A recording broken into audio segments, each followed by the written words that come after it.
Silver Spring, Maryland, Montgomery County, right over the DC line, aka the DC metro area. Well, it was a long process because it really started back when I was hearing hip hop for the first time, and I was blown away at what I was hearing, and I need more of this, whatever it is. Got deeper into it, started buying tapes, CDs, became hip hop's biggest fan, had the biggest collection in my neighborhood, and then I started writing graffiti. And then from there, getting into the graph game, started seeing what it was actually about, what you need to do to maintain, to really be on top of your game and to do it correctly. I said, yeah, this isn't for me, it's too much work. And then got into b-boying, but then I realized that I wasn't going to do it acrobatics or any of that stuff, so I said, all right, there's got to be something else I could do. And then I got into DJing, and from DJing, I like the fact that guys like Hubert was going crazy with the scratches, and I was seeing routines from Rock Raider and them, and just like listening to Beat Junkies tapes and stuff like that. I was really intrigued. And then guys like Funk Regulator, CeeLo, when I hear him come on the radio and just do these crazy mixes and all the tricks he was doing with records, I said, yeah, DJing's for me. So then I got into DJing, did Kaffa House for a couple years down on U Street. This is all before gentrification, so none of these places are here anymore.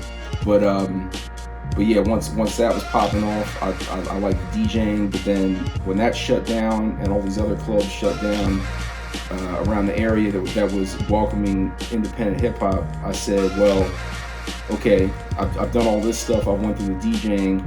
Now I can't DJ anymore.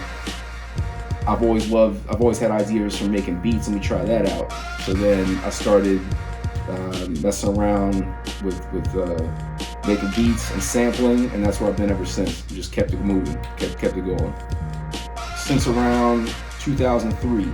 So 2003, I was messing around with Reason on a friend's computer. Around 2004, I was messing around with the Yamaha Motif 6. And then once a friend brought over his MPC 2000 XL, and I saw that worked, and we started sampling, that was it. So officially it's been 2003 to now, so this is around my 20th year. I'm from Northeast Washington, D.C., a community called Lamont Riggs. Some call it Riggs Park. I started out rhyming. So back in '94, when I was in high school,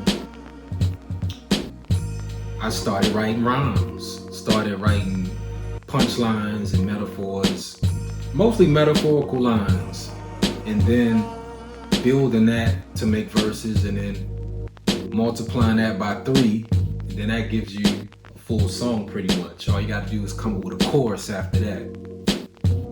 Out of necessity, I started making beats, which like in '95. So I bought my first drum machine in 1995. That set me up for the DJing part.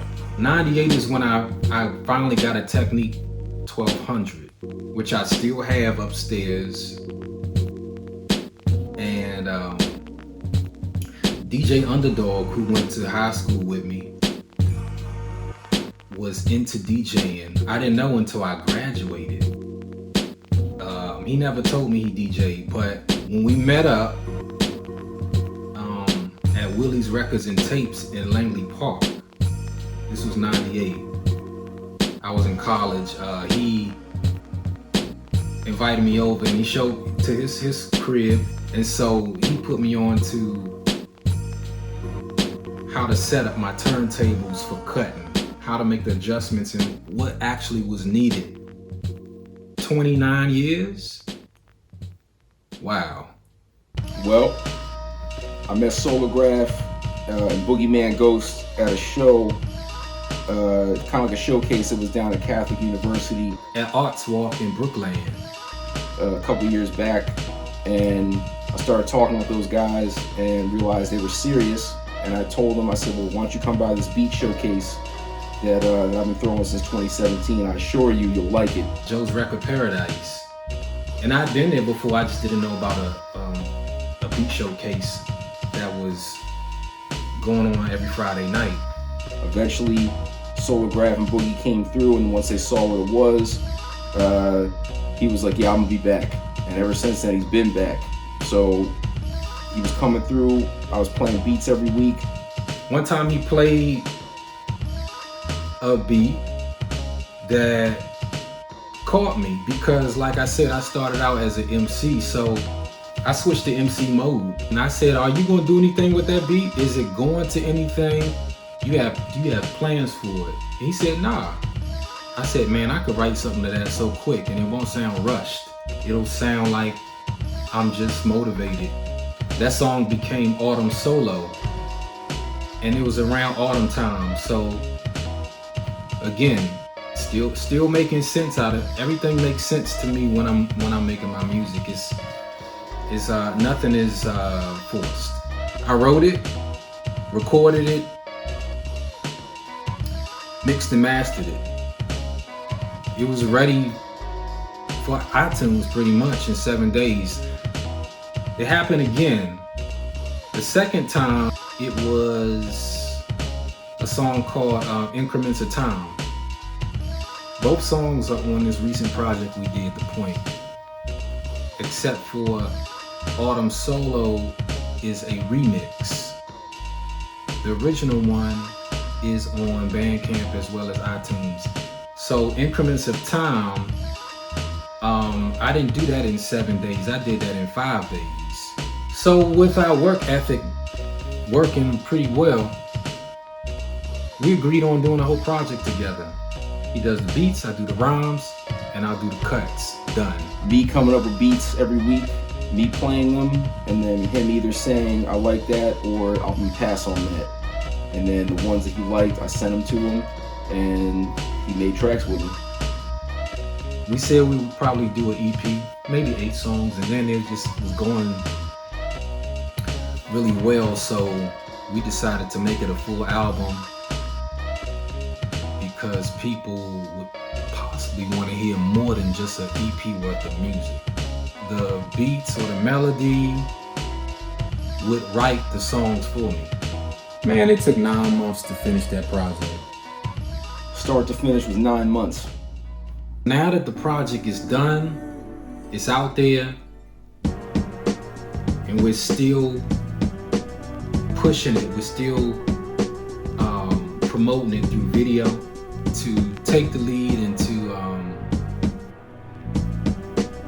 to be focused. I feel great. I'm satisfied. I love the fact that 2 people put together a project so we can give credit to ourselves. That's a rewarding feeling. I see people looking, paying attention. That's great, but what's greater is that folks from other countries are looking and reaching out to us, giving us our props. I listen to it more than once a week, just to hear it and to kind of think about what kind of effect it has. And I'm happy with the beats. I'm happy with the lyrical efforts that Solo and Boogeyman and Renell put forward. I'm real happy with the cuts. I'm happy with everything. So I think it's a really good representation of what we have going on in this area, and it lets other people know that we're serious and we stand out. We're not trying to follow in the steps of somebody else. Like, we're trying to do our own thing and represent this area in a way that when people outside of the area hear it, they're saying that sounds different, and that sounds like they're not trying to emulate somebody else. So I'm very happy with it. I'm motivated by the fun factor of creating the music. I want to have fun as long as I can. So that's it. The fun factor, and also the jam factor. It has to be funky or no thank you. The fact that I still love the hip hop stuff as much as I did 20, 30 years ago, and what keeps me motivated now is the fact that there are a lot less people who are representing it correctly, and there's a lot of people who that I really liked and I like their material who have just not doing it anymore, and it's more of a responsibility now that I know how to do it correctly and I've been doing it correctly, that I keep doing it, because the less people that are doing it, the better of a chance it is for it to die out, like every other thing, every other subculture that happens. So, yeah, the fact that I still love it, the fact that I'm still amped to do it, and the fact that I still communicate with people on a daily and weekly basis who feel the same way. So, and now that's starting to be people around the world, not just, people I have on my phone. I'm trying to speak to the people, the fans, through my music. And it's basically two things. It's my talent and it's my knowledge. So I'm using my talent, my skills to speak to people. And because hip hop is not only readily available worldwide, but it's like the top genre of music right now. It's been that way. And so through that, I'm gonna speak to people. This area is very unique. It has its own sound, which people like Solograph and myself have pushed for a while. And I'd like people outside of the area to know that we have our own sound, we have our own culture, we have our own history, and we have our own contributions that we, as far as the DC metro area, have made and are making to hip hop. And just want to represent that well and put some spotlight on the area. It's available on Bandcamp, Professor M-MD, and Windmill Reel on Bandcamp. So my Bandcamp page and Solograph's Bandcamp page. I want to give a shout out to Joe's Record Paradise for allowing me and everybody else to come in there and play beats on a weekly basis and supporting it. I want to give a shout out to writers out there who are still going out there and doing illegal work, b-boys who are still out there working on their craft as well, who are serious, DJs who still buy records and still make mixtapes and play records when they can, the beat makers who still do it the hard way by looking for records and using hardware, and anybody else out there who is worldwide just trying to represent hip-hop without any gimmicks and who's serious.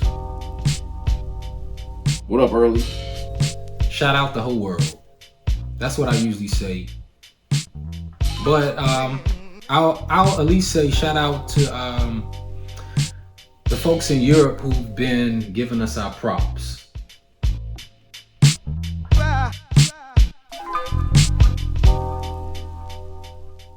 Do you like it hardcore? Yeah. Do you like it raw? Yeah. Do you like it rugged? Yeah. Do you want some more? Yeah.